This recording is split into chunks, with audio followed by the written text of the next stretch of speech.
Hello my dear students, आज हम लोग ये एक कॉम्प्लेक्स कंपाउंड का नाम लिखा हुआ है और इस कॉम्प्लेक्स कंपाउंड के नाम का फॉर्मूला बनाना है। इसको फॉर्मुलेट करके बताना है इसका फॉर्मूला क्या है। जैसे आप एग्जांपल के लिए समझिए, नाम लिखा हुआ है सपोज सोडियम क्लोराइड, तो सोडियम क्लोराइड का फॉर्मूला क्या होगा? NaCl, तो हम लोग जानते हैं।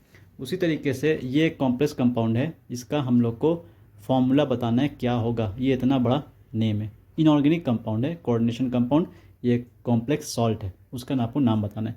तो नाम लिखा हुआ है, इसका आपको फॉर्मूला बताना है। तो फॉर्मूला कैसे बनता है हम सिखाते हैं आपको, इस तरीके से फॉर्मूला इसका बनाएंगे।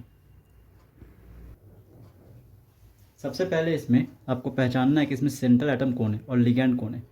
तो सेंट्रल एटम जिसमें इस तरीके से रोमन न्यूमरल में नंबर लिखा हुआ है, उससे जस्ट पहले वाला सेंट्रल एटम होता है। तो 3 ये रोमन न्यूमरल एक तरीके से इसका ऑक्सीडेशन नंबर है, इसका एक चार्ज है कि इस कोबाल्ट पर क्या चार्ज है। जैसे सोडियम पे क्या चार्ज है +1, तो रोमन न्यूमरल में 1 लिखा जाता है। लेकिन यहाँ पे सोडियम नहीं यूज़ कर सकते हैं, वो अलग बात है। और ये जो 3 है ये ऑक्सीडेशन नंबर है, चार्ज है जो कोबाल्ट का है। मैग्नीशियम पे कितना होता है? +2 चार्ज। तो +2 यहाँ पर रोमन न्यूमरल में अगर लिखा रहता तो मैग्नीशियम का चार्ज होता है। तो ये जो चार्ज है, ये जो 3 है रोमन न्यूमरल है, एक तरीके से चार्ज है। और वो चार्ज किसका है? कोबाल्ट का। अगर आपको इसका फॉर्मूला बनाना है तो सबसे पहले आप कोबाल्ट, ये सेंट्रल एटम है, इसको सबसे पहले लिखिए।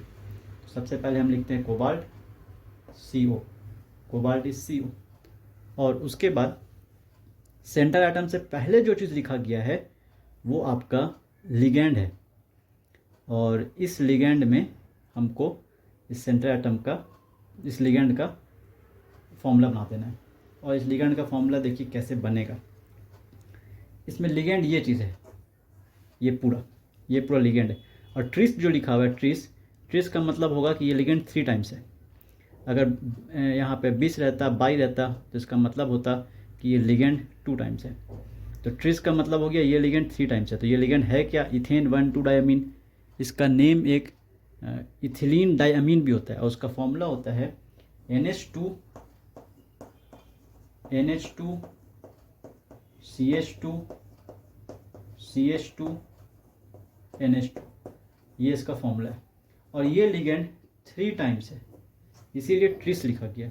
पहले से डाई आ चुका है तो यहाँ पर ट्रिस वर्ड यूज़ करेंगे, ट्राई वर्ड यूज़ नहीं करते हैं।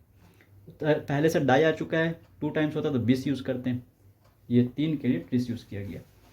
और इसको आपको, अब लिगेंड ख़त्म, इसको आपको क्लोज कर देना है स्क्वायर ब्रैकेट में। उसके बाद लास्ट में क्या लिखा हुआ है? सल्फेट। सल्फेट का मतलब होता है SO4। अब आपको एक चीज़ समझना पड़ेगा कि इन दोनों के फॉर्मूले को कैसे इक्वल किया जाए। ये कंपाउंड तो एक न्यूट्रल है, तो न्यूट्रल कंपाउंड में जितना इस पे चार्ज है उतना ही इस पे भी चार्ज होना चाहिए। ये जो चीज़ है, ये कॉम्प्लेक्स चार्ज, ये पॉजिटिव है, इस पूरे पर चार्ज पॉजिटिव चार्ज है और इस पूरे पे चार्ज नेगेटिव चार्ज है। तो कितना पॉजिटिव कितना नेगेटिव है ये पता करना पड़ेगा। कोबाल्ट पर देखिए +3 चार्ज है, इस कोबाल्ट पे +3 चार्ज है। इथेन डाइअमीन, इस पर कोई चार्ज नहीं, 0 चार्ज है। तो 0 + 3, इस कॉम्प्लेक्स पे +3 चार्ज है। और इस पे सल्फेट पे होता है -2। +3 -2 दोनों को 6 बना दीजिए। अगर हम ऐसे बताएं, इस पूरे को मान लीजिए x मानते हैं और इस सल्फेट को मानते हैं SO4। x इस पूरे पे क्या चार्ज है? +3, इस पूरे पे क्या चार्ज है? -2। ये इधर भेज दीजिए, ये इधर भेज दीजिए, तो 2 ले लीजिए यहाँ पर और 3 ले लीजिए यहाँ पर। इस तरीके से इस कॉम्प्लेक्स का नाम और नाम से फॉर्मूला बन जाएगा। ऐसा और भी क्वेश्चंस बन सकता है जहाँ पर आपको इस नाम से फॉर्मूला बनाना रहे। जिनको इस तरह का और क्वेश्चन चाहिए कमेंट सेक्शन में बता दीजिए, क्वेश्चन हम और सेंड कर देंगे प्रैक्टिस के लिए। ये हम लोगों का बन गया। इसके बाद इसमें दूसरा पार्ट है क्वेश्चन कि इस सेंट्रल एटम का हाइब्रिडाइजेशन क्या चीज़ है, क्या इसका हाइब्रिडाइजेशन है। तो हाइब्रिडाइजेशन इसका एक्चुअली हम बताएं तो D2sp3 है हाइब्रिडाइजेशन इसका, D2sp3। अब D2sp3 क्या होता है? हाइब्रिडाइजेशन इसका D2sp3 ये। लेकिन हाइब्रिडेशन ये कैसे निकालें हम, ये आपको समझना पड़ेगा, सीखना पड़ेगा। तो सीखने का तरीका क्या है, सबसे पहले क्या करेंगे, सेंट्रल एटम आप ले लीजिए, सेंट्रल एटम का इलेक्ट्रॉनिक कन्फिग्रेशन लिखिए। सेंट्रल एटम में कोबाल्ट है, एटॉमिक नंबर इसका 27, ठीक है। निकल 28, इलेक्ट्रॉनिक कन्फिग्रेशन हो गया आर्गन, आर्गन के बाद ऑर्बिटल इलेक्ट्रॉनिक कन्फिग्रेशन लिखिए ऑर्बिटल के साथ, आर्गन, देन 3D,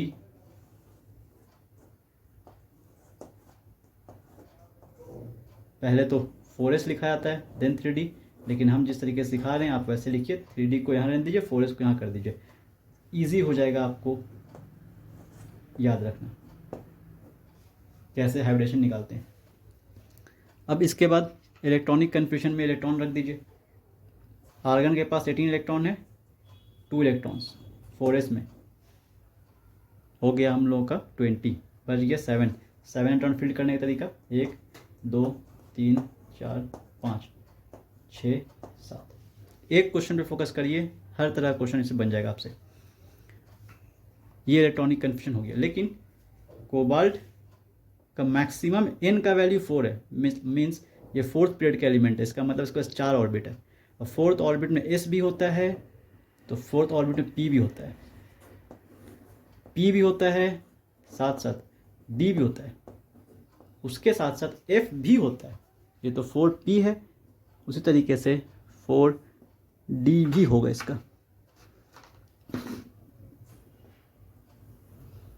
और ये पूरा का पूरा 4p और 4d ये खाली है, तो वैकेंट ऑर्बिटल्स है। अब हम लोग जानते हैं vacant orbitals electron pair accept कर सकता है, इलेक्ट्रॉन पेयर एक्सेप्ट करता है, और इलेक्ट्रॉन पेयर एक्सेप्ट करता है ये लोग, किसका इलेक्ट्रॉन पेयर एक्सेप्ट करता है, इस लिगेंड का।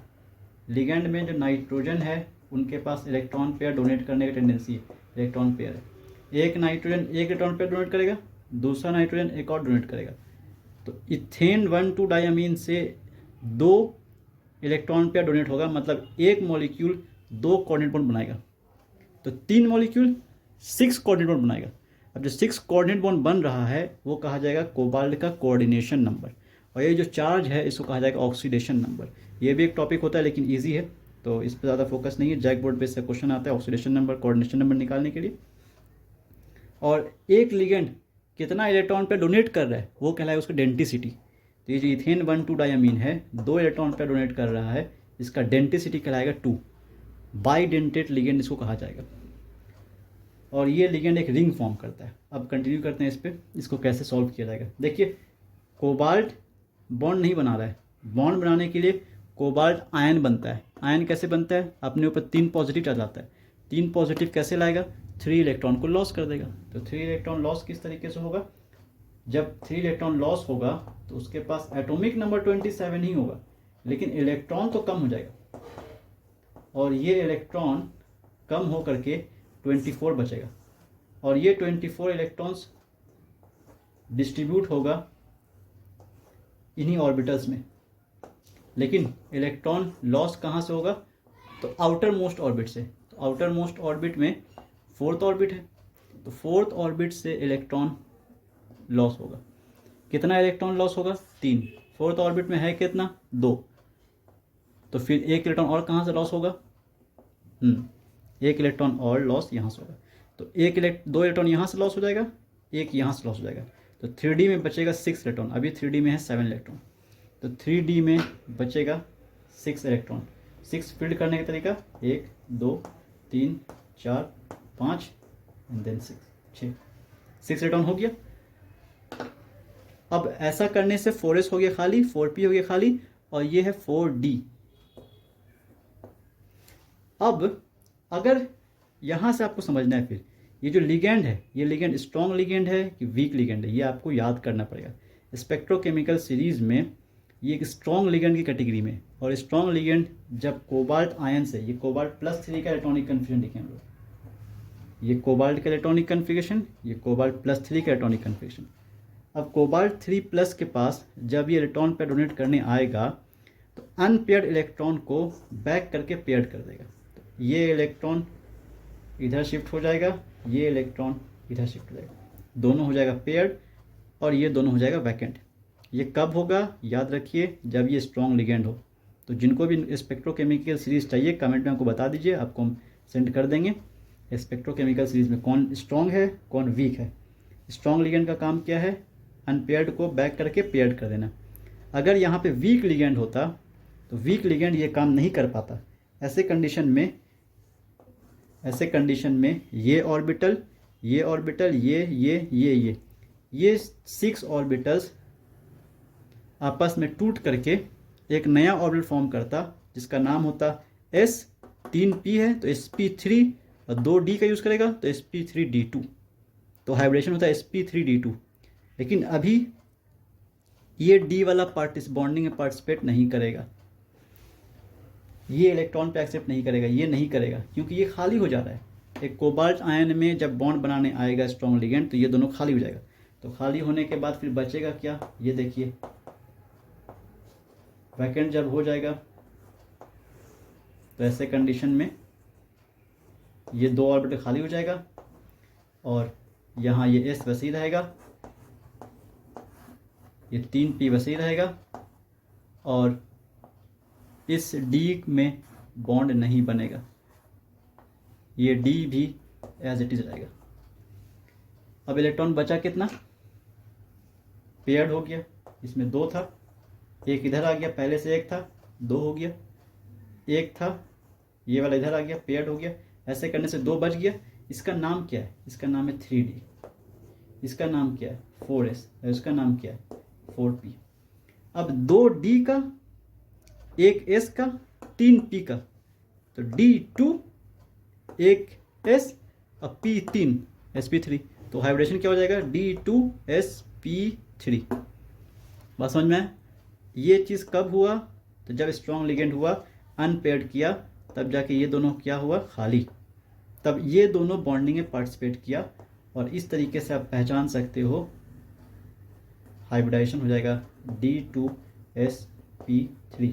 आई रिपीट, अगर यहाँ पर वीक लिगेंड होता ये काम नहीं होता, बॉन्डिंग पार्टिसिपेट होता ये sp3d2, तो हाइब्रिडेशन होता है sp3d2। जैसे सपोज एक एग्जांपल बता देते हैं, फ्लोरीन है, हैलोजेंस वीक लिगेंड के कैटेगरी में आता है, ठीक है। ऑक्सीजन उससे थोड़ा सा स्ट्रांग होता है और नाइट्रोजन डोनर थोड़ा सा और स्ट्रांग होता है और कार्बन डोनर ज़्यादा स्ट्रांग होता है।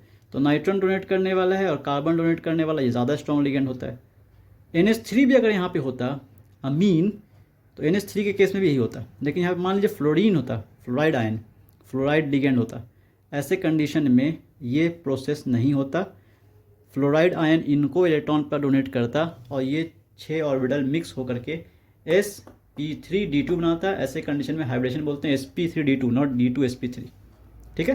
तो इस लेकिन स्ट्रॉन्ग लिगेंड है तो D2sp3। अच्छा, D2sp3 हो या sp3d2 हो, जब ये हाइब्रिडेशन होगा तो ऐसे कंडीशन में जो ज्योमेट्री होता है वो ज्योमेट्री स्क्वायर बाई पिरामिडल या फिर उनको हम लोग कहते हैं ऑक्टाहेड्रल। यहाँ पे लिख देते हैं, जो ज्योमेट्री होगा वो स्क्वायर बाई पिरामिडल, मतलब स्क्वायर बेस पर 2 पिरामिड बन जाता है, और या फिर इसका दूसरा नाम है ऑक्टाहेड्रल। ये किस तरह का ज्योमेट्री बनता है एक प्रैक्टिकली आपको यहाँ पर दिखा देते हैं। कोबाल्ट है और